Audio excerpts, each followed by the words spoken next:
This video is sponsored by Aura. There's a base in the Nevada desert that, until recently, the Air Force denied existing. Tales of alien bodies, UFOs, and top-secret technology have all been whispered about Groom Lake, better known as Area 51. Over the years, Groom Lake has been the place to go to test newly designed aircraft. It was here that stealth fighters and supersonic recon birds first took to the skies. The base was and still may be home for alien aircraft. No, not from space, but alien in the more terrestrial manner.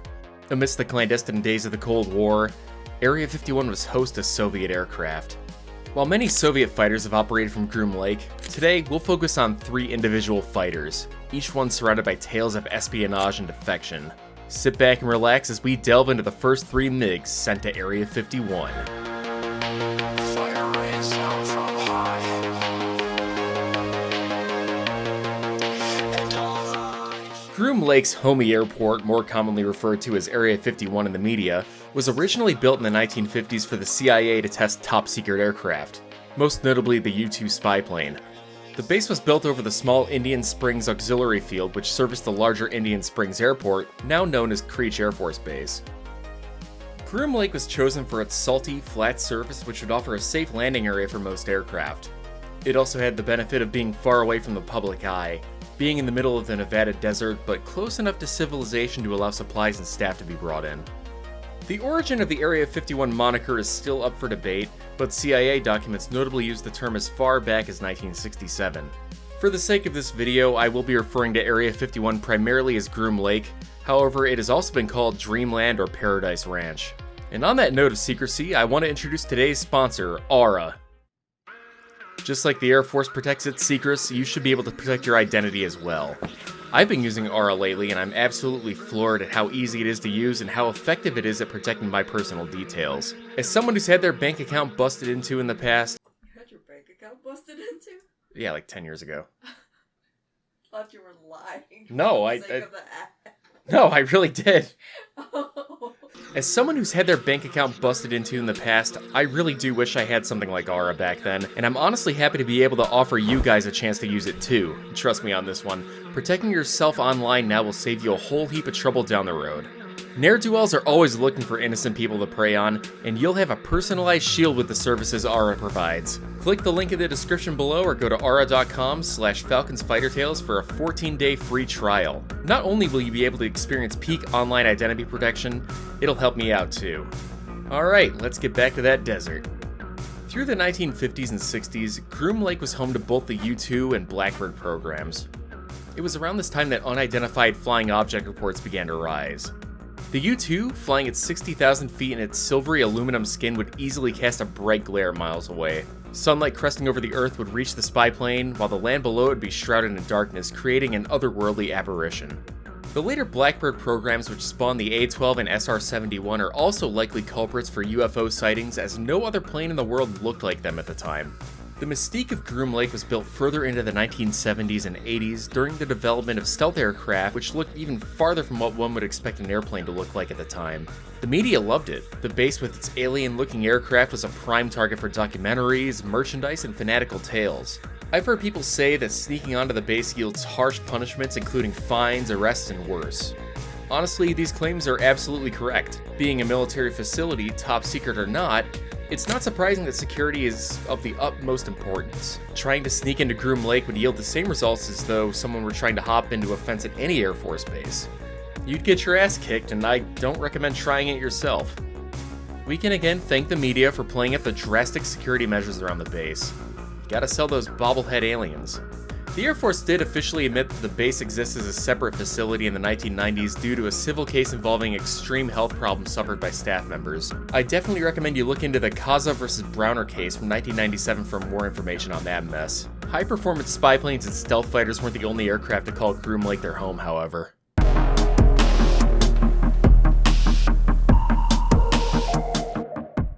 1953 was a big year for the Western world's aviation intelligence community. On September 21st, 1953, a lone MiG-15 flown by North Korean pilot No Kum-sok landed at Kimpo Air Force Base in the south. For the first time, the US Air Force had access to a fully functional MiG, the adversary that tested the skills of American aviators during the war. The aircraft was sent back to the US's Wright Field in Dayton, Ohio, and trialed by none other than Chuck Yeager himself. That same year, a Yak-23 was tactically acquired when a Romanian Air Force defector landed in Yugoslavia. The Yak was turned over to the US and was also sent to Wright Field for evaluation. Given the nature of the acquisition, the Yak was flown at odd hours of the day to avoid any prying eyes. And eventually it was returned back to Yugoslavia. As fun as it would be to parade Soviet aircraft around as a sort of trophy, there are a few problems that arise when a foreign-owned aircraft lands itself in American hands. Not only is the aircraft still the property of its home country, but if word got out that we were uncovering all of the Soviet Union's fighter secrets, that would drive them to change up their design and tactic philosophies. This, of course, would make most, if not all, of what we learn null and void. Any further Eastern Bloc aircraft in American hands would have to be kept away from prying eyes in an area that would allow for better evaluation. What better place than Groom Lake would house them? Moving forward, captured MiGs would be shipped to Nevada, and if their acquisition were clandestine enough, they wouldn't have to leave. In 1967, a MiG-21 Fishbed was delivered to the US after its Iraqi pilot, Munir Redfa, defected to Israel. The defection as part of Operation Diamond was the third attempt headed by the Israeli Mossad to capture the most advanced Russian aircraft of the day. The Fishbed, redubbed YF-110 Have Donut, was sent to Groom Lake for evaluation. By now, the US was embroiled in the Vietnam War, where pilots were regularly encountering Soviet-built MiG-17s, 19s, and 21s. The evaluation of Have Donut revealed that the MiG-21 was a force to be reckoned with, concurring with the experience gained from the American encounters with the type in Vietnam. The MiG-21 was built around a Tumansky R-25 turbojet spitting out 15,000 pounds of thrust with afterburner. Such a massive engine in a small package drove the Fishbed to Mach 2, allowing it to keep pace with the equivalent Western fighters of the day. Soviet doctrine of the time emphasized pilots obeying commands from ground control intercept stations to make intercepts then immediately return to home. In short, the MiGs would be vectored by their GCIs to an intercept point where they would release their missiles and use their speed to evade any counterattacks. They were not really trained to go toe-to-toe with Western fighters in a sustained turning fight. Now, these hit-and-run tactics worked extremely well when, in Vietnam specifically, they were paired with our next subject, the MiG-17.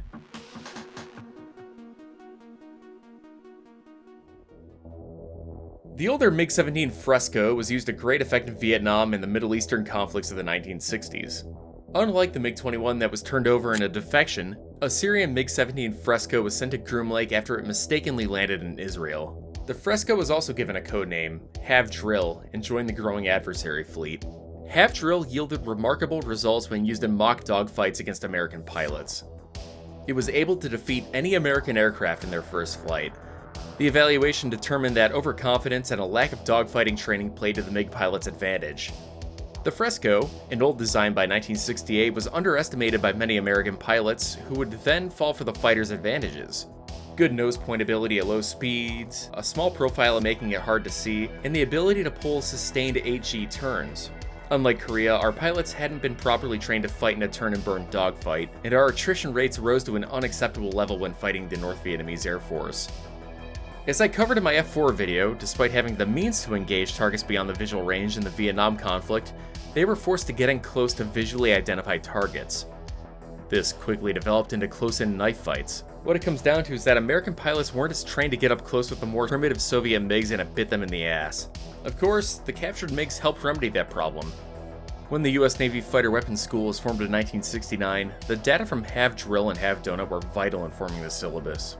Evaluation of the MiG-17 found that it shared similar flight characteristics to the A-4 Skyhawk, prompting the Fighter Weapons School to employ the Little Scooter as a MiG-17 simulator en masse. Likewise, a MiG-21 analog was found in the F-5. The two American jets would go on to become the iconic Top Gun aggressors in the coming years. Colonel Gale Peck later proposed a more structured training regime employing the now growing number of Soviet aircraft in Groom Lake's inventory. He spearheaded the training program dubbed Constant Peg. In 1977, the US Air Force formed the 6513th Test Squadron, a unit that was to test the limits of Soviet aircraft, evaluate their performance, and essentially write manuals on them to facilitate operational use of the aircraft. After evaluation, the MiGs would be turned over to Tactical Air Command's 4477th Test and Evaluation Program, the Red Eagles. who would then act as aggressors for the US Air Force and Navy pilots. Constant Peg aimed to allow US Air Force pilots to dogfight with the Soviet aircraft in realistic scenarios. Several MiG-17s came from Morocco, and a few more Algerian MiG-21s were acquired in the Middle East.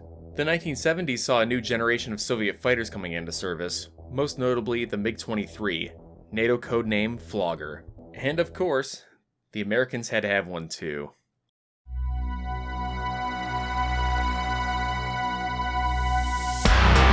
Now I want to go over some of the traits that made the MiG-21 popular among Eastern Bloc countries. The MiG-21 was cheap to buy and cheap to maintain. Hell, you can buy an early Fishbed for less than a BMP-1. I can literally go out and purchase a MiG-21 in flying condition for less than $250,000 right now. I mean, of course, you do have to factor in, operating costs, and with today's standards, that would roughly come out to about $10,000 per flight hour, but I think my point still stands. Keep that Patreon money coming, folks. In addition to being affordable, the MiG-21 could carry a multitude of weapons and was, generally speaking, not too difficult to fly. For many Eastern Bloc air forces, this was important because their pilots often didn't receive the flight hours Western pilots had. As long as they flew the MiG within its performance envelope, its only real drawback was a high takeoff and landing speed. This poses a problem for many Eastern countries that lack an infrastructure to amass prepared airstrips. When designing the next MiG to be, Mikoyan Gurevich took that into account. Two solutions were afforded to them. One, put lift jets into the body of the aircraft. This would end up being a dead end for development because you'd then be carrying around several tons of dead weight in your aircraft that would slow you down. NATO came up with a pretty apt codename for this failed bird, Faithless. Idea number two made a bit more sense for the day. Variable geometry. Variable geometry was a pretty popular concept in the latter half of the 20th century. NATO nations including Britain and Germany developed the Tornado series, the French developed the Mirage G, even though it didn't enter service, and of course the United States developed the F-111 Aardvark and the F-14 Tomcat, my favorite.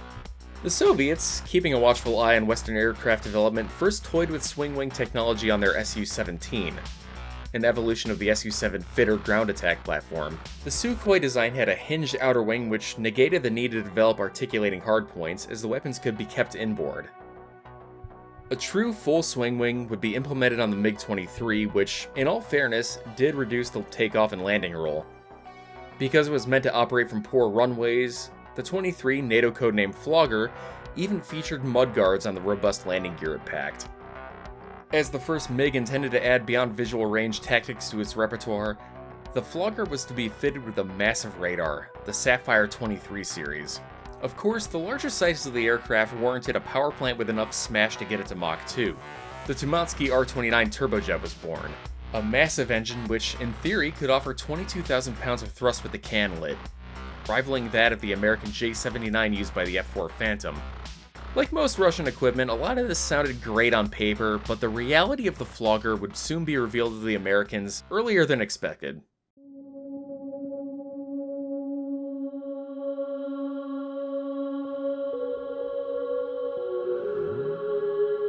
It was late September 1977. Jimmy Carter was the President of the United States. The Voyager 2 probe was on its way to the depths of space. Star Wars was becoming a cultural phenomenon, and a US Air Force C-5 Galaxy was en route to a secret base in Egypt. Upon landing at the clandestine airfield operated by Egyptian Air Force personnel, the C-5 was brought to a large aircraft hangar. Within the hangar was wrapped a pallet, a gift from the Egyptian government to the CIA. 5 years prior, Egyptian President Anwar al-Sadat had ousted the Soviet influence from his country. The political reasoning for the move is outside the scope of this video, but before the breakup of Egyptian and Soviet relations, the Egyptian Air Force was supplied with the MiG-23 MS variant. The MS was an export version of the Flogger, and while it lacked more of the sophisticated Soviet avionics and countermeasures, it was still the most advanced aircraft fielded by Egypt at the time. So you can imagine what was wrapped up like a present and loaded onto the C-5. The gargantuan Galaxy took off before dawn, bound for the Nevada desert. Safe and sound at Groom Lake, the package was rolled out, time to avoid Soviet satellite overflights. Once secured, the Red Hats unwrapped their new toy, a pristine MiG-23 MS Flogger. Now, with the most advanced Soviet fighter in their possession, the Red Hats began their evaluation. What they discovered about the MiG-23 was rather surprising. Long story short, it wasn't very good. Variable geometry has always been a maintenance nightmare for ground crews. It's part of the reason why we don't have the F-14 or F-111 around anymore. While it did allow for lower landing speeds than the MiG-21, maintaining a wing box in the MiG-23 added countless hours of manpower that Eastern Bloc countries just could not afford. Despite the swing wing capabilities which allowed for improved high-speed characteristics, initial fears that the MiG-23 was superior and a turn to Western fighters were snuffed.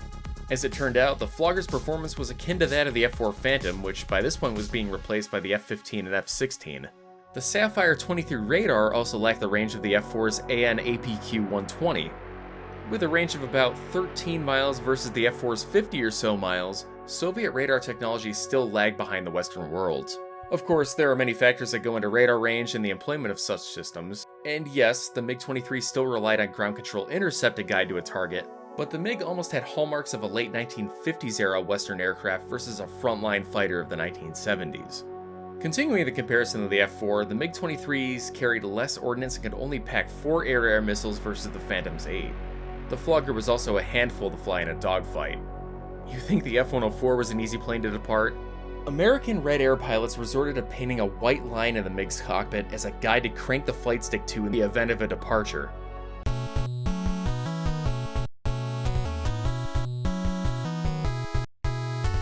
But at the end of the day, the MiG-23 could at least stand by the stereotypical Soviet archetype of being rugged, huh? Nah, not really. The early MiG-23s especially had, for a lack of a better term, breakable engines. While it allowed the MiG-23 to out-accelerate a Phantom in a straight line, the R-29 was an extremely hot-running engine and would smoke profusely when not in burner. The fragile engine also had a nasty tendency to shatter itself in a spin, something the MiG-23 often found itself in, causing fan blades to snap off and rip through the turbines like razor blades in a blender. Granted, this was a problem allegedly remedied with later R-29 variants, but the hallmark ease of maintenance was further driven into the ground as the entirety of the Flogger had to be separated in two in order to pull the friggin' engine out.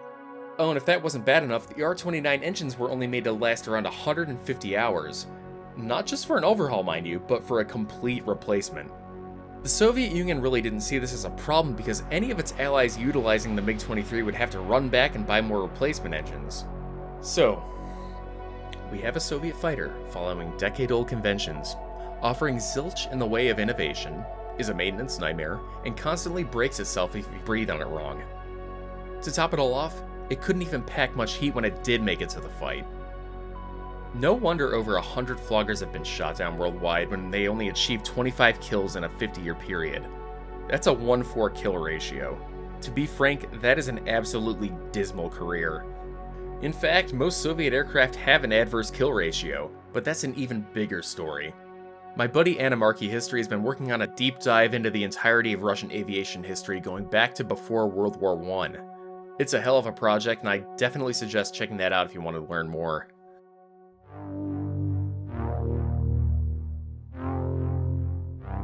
The Nevada Desert continued to play host to foreign technology throughout the Cold War, with the 65 13th Squadron performing evaluations and the 44 77th Red Eagles applying the Red Hats' data in dissimilar air combat training. When the Cold War ended, the Red Hats were disestablished. Officially, anyway. As of the 2000s, the 413th Test Squadron has been up to, well, that certainly looks like a flanker, doesn't it? It seems the 4th generation fighters like the MiG-29 and Su-27 have been regularly operated out of Groom Lake. Indeed, Russian aircraft are easier to come by after the fall of the Soviet Union. Who knows what might be hiding behind the desert sands? Well, I've been doing some digging, and let me tell you, you would not believe what I found. Check this out. Oh my god! Guys, be cool! Ah, Tase him! don't tase me, bro! Okay, I got him. I'll get secured and ready for transport. Secure that evidence! What's this paint on the wall? Keep the sun. At your back?